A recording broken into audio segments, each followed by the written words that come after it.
In this video, we're going to discuss case study 2, finding element usages as types. So, for instance, if we have a block and we want to know where is it being used as a part property, we can do that. In this example, we're actually going to show as a derived property.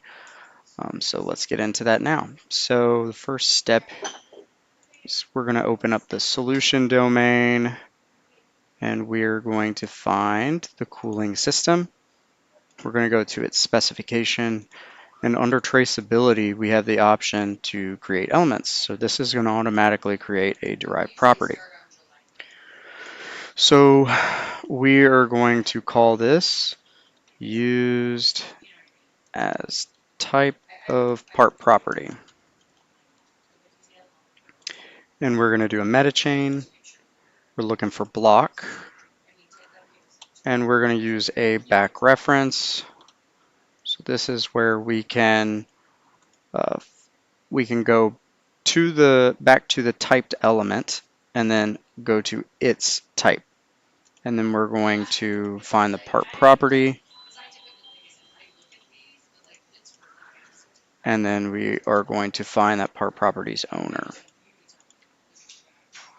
Okay. We'll specify type up here. And then we'll select OK.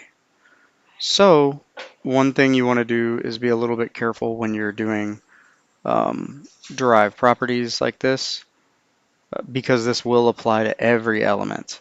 So if you just wanted to see this in a table, I wouldn't recommend doing a derived property.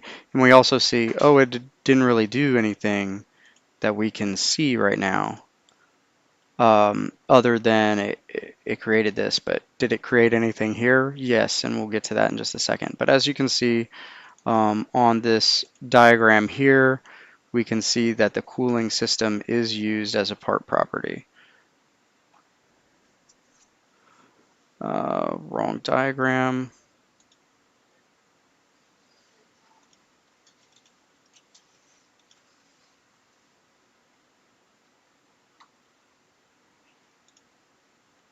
So we can see we have these part properties here. I think what happened is it went to the constraint diagram before, and we just want to see the BDD, but we can also see it from the specification. So we can see cooling is used as a part property here. Okay, now what did it create in the background here? So under derived properties, we see how it's blue, and we see we have this block customization. And we can see it has a traceability called other. So this is the category in the specification that you'll see under traceability. It'll be called other. You can change that to whatever you like.